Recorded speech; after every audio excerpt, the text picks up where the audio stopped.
नमस्कार, जय जोहर संगवारी हो। स्वागत है आप मन के विद्यार्थी कम्युनिटी के आपका अपन यूट्यूब चैनल में और बहुत ही पॉजिटिव और गुड न्यूज के साथ। जी हाँ संगवारी हो, छत्तीसगढ़ के युवा मन बर एक अवसर है, एक मौका है सरकारी नौकरी पाए के, जेमा छत्तीसगढ़ शासन हाँ महिला एवं बाल विकास विभाग द्वारा अधीक्षक पद में 55 पद के नोटिफिकेशन जारी कर दी है, जेकर भर्ती जो है वो ऑनलाइन आवेदन आपके 10 अक्टूबर 2025 से आप मन ला 18 नवंबर 2025 तक आप ऑनलाइन आवेदन कर सकते हो। छत्तीसगढ़ लोक सेवा आयोग के द्वारा यह भर्ती निकाले गई, मतलब विश्वसनीय है। एकर एग्जाम जल्द से जल्द वही, अगर हम एग्जाम डेट के बात करें तो लगभग जो है 18 जनवरी 2026 के एकर एग्जाम ले लिया जाए।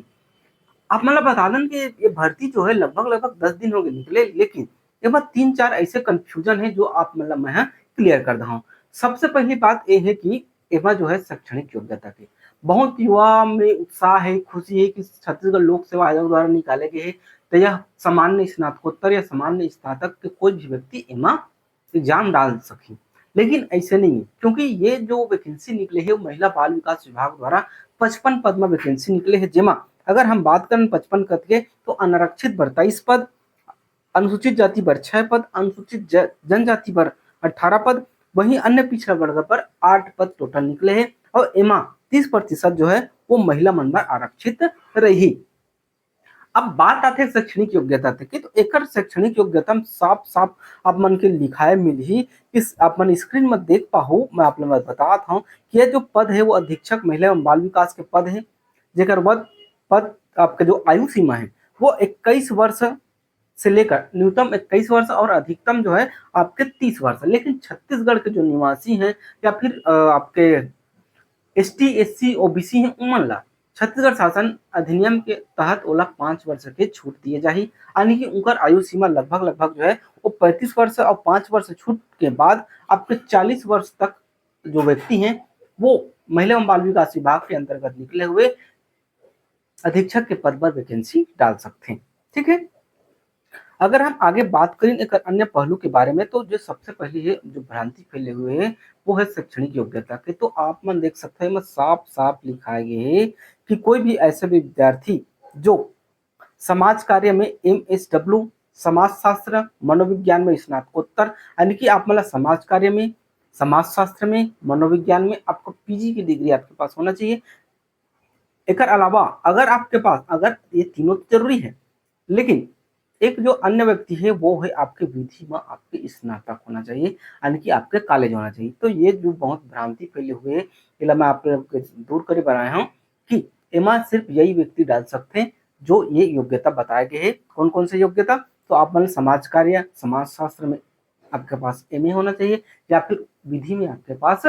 स्नातक होना चाहिए। और आपके जो आयु सीमा है वो मात्र आपके 30 वर्ष नहीं है, आप 40 वर्ष तक, अगर आप छत्तीसगढ़ के निवासी हो, SC ST OBC के अंतर्गत आता हो, तो आप अमन 40 वर्ष की आयु तक आवेदन कर सकता हो। बात करें एमा जो होती है ग्रेड पे यानी कि वेतन की, तो जो है ये जो है 9,300 से लेकर 34,800, साथ ही साथ जो है आप मतलब 4200 रुपये अलग से दे जाही, जेकर से टोटल जो अराउंड हो जाही ये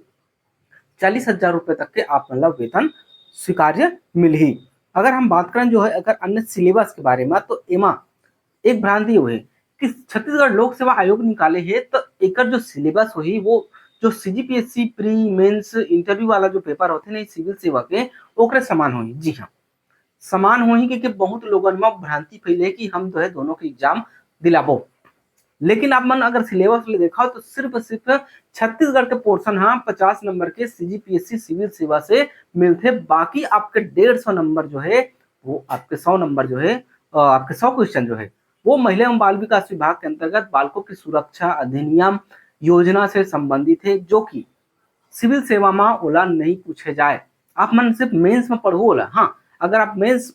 पढ़े हुए हो तब आप बेनिफिट हो सकता है, क्योंकि जो मेंस में ना पेपर 7 है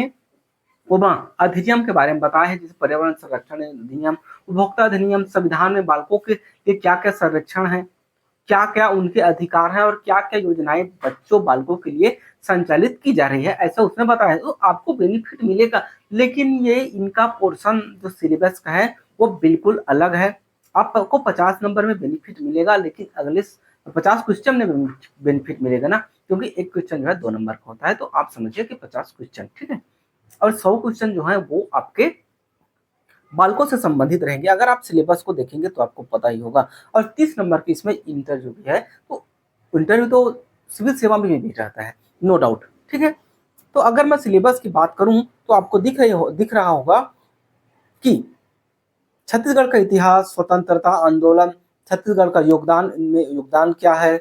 आपके छत्तीसगढ़ के उद्योग, छत्तीसगढ़ की सामाजिक घटनाएं, मुहावरे, लोकोक्तियां, जनजाति, अर्थव्यवस्था, कृषि, ये सबसे क्वेश्चन आपके बनेंगे। वही अगर हम बालकों से संबंधित क्वेश्चन की बात करें तो बालकों से संविधान में जो भी सभी संविधानिक अधिकार दिए गए हैं, भारत का संविधान में, किशोर न्याय में, और फिर जो होती है आपके छत्तीसगढ़ दिव्यांग अधिनियम 2023 में, दिव्यांगता अधिनियम 2016 में, बालकों के संरक्षण अधिकार 2005 में, बालक अधिकार, इन सब में जो अधिकार दिए गए हैं उसे, साथ ही साथ जो होती है बाल कल्याण एवं विकास विभाग, और जो होते है मिशन वात्सल्य योजना, पीएम केयर्स योजना, इन सब योजनाओं को पूछेगा। तो ये इस तरीके से ये सिविल के एग्जाम से थोड़ा सा डिफरेंस हो जाता है, क्योंकि ये जो होती है वो प्री में आपके नहीं पूछा जाता, और मेंस में भी इतने विस्तृत में नहीं पूछा जाता। हाँ, पेपर 7 मेंस में आपका पूछा जाता है, वहां से क्वेश्चन बनते हैं। तो अगर आप मेंस की बेहतर तरीके से तैयारी कर चुके हैं तो आप भी इस एग्जाम को दिलाइए। लेकिन अगर आप प्री वाले हैं और मेंस की तैयारी सिर्फ कर रहे हैं, आपका मेंस क्लियर नहीं हुआ, तो ऐसे लोगों से मेरा अनुरोध है कि वो इस अधीक्षक के एग्जाम में भाग न ले। और अगर आपके पास योग्यता है तो आप भाग ले सकते हैं, वो आपकी इच्छा पर निर्भर करता है। तो ये थी आज की महत्वपूर्ण जानकारी अधीक्षक के पदों पर। जो भ्रांति है, जो आपके जो कंफ्यूजन है, मैंने उसे दूर करने का प्रयास किया है। बाकी अगर आप लोगों को वीडियो बेहतर लगे तो लाइक कीजिएगा, सब्सक्राइब कीजिएगा, ज़्यादा से ज़्यादा लोगों तक शेयर कीजिएगा। मिलते हैं नेक्स्ट वीडियो में, तब तक के लिए जय हिंद, जय भारत, जय छत्तीसगढ़, जय जोहार।